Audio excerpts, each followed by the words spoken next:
Hi, I'm Erin from erinbusby.com, and today I want to talk about physical neutrality and what we can do with it. So one of the first things I learned as an actress was that any tension held by my body is interpreted by the audience as a character choice, and that they gather valuable information about both my physical environment and my psychological state from how I hold myself. And that applies not just to the stage, but also to the stage of our daily lives. So what's physical neutral? It's when you are aligned over a center core, you're in a stable position where gravity's not pulling on you in any particular direction, you're not resisting, you're just completely balanced. From the side, it's the ear goes over the shoulder, goes over the hip, goes over the ankle. And from that position, we can make an infinite variety of choices about where to go and what to say.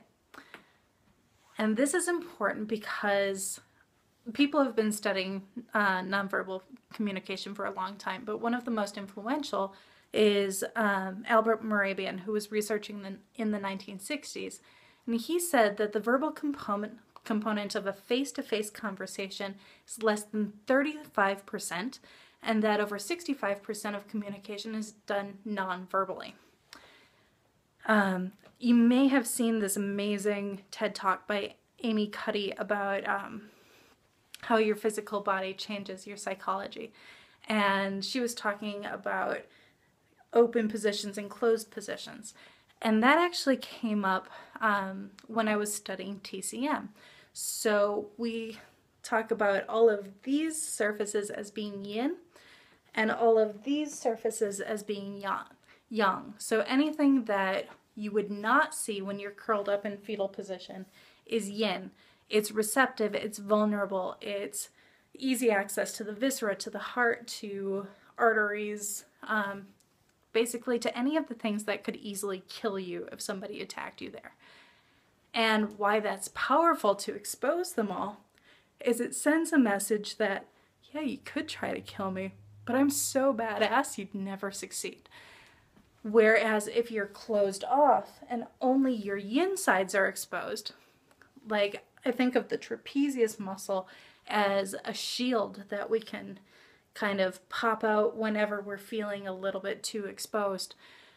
When those are exposed, you're kind of like a turtle. You're trying to become invulnerable by pulling your head in, pulling your legs in, pulling your little tail in. But you can't fight and you can't run from that position, so you can only deflect. And it's the least powerful position you can be in. So we don't only curl up like this, we also start folding up like an accordion. And that's more of an injury compensation type of alignment thing. So right ankle, left knee, right hip, left rib cage, right shoulder, and we end up kind of contorted trying to keep the field of vision horizontal because that's essential for depth perception. So if you can't run and you can't fight, at least you can hide and keep an eye on the horizon and know when people are coming. So that's pretty important.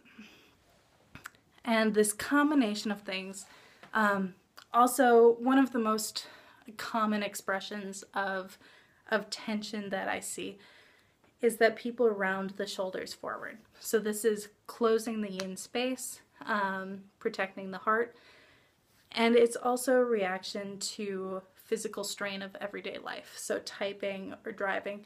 A lot of activities in modern American life keep the arms suspended out in front, which is a really unusual, pretty unsupported position for the arms.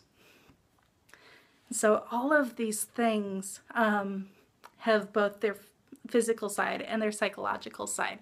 The body likes to express itself as metaphor. So like talking about the trapezius as a shield, we can also think about the ankles as stability or the throat as expression. Just play around, see how you feel in different positions and see if there's any language that comes up around tension patterns that you feel. because a lot of the time the language will reveal the metaphor. And when we notice the things that are tight, we can work on bringing them back to neutral so that we can start from a fresh position.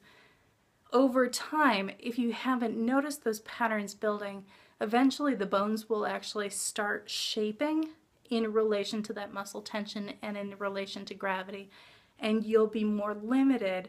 Your neutral won't be neutral.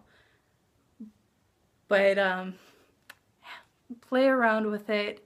Whatever is right for your body is right for your body. We are all unique. None of us are built the same. So it's all completely relative. Play around. Let me know what you think. Put a message in the box and we'll talk soon. Bye.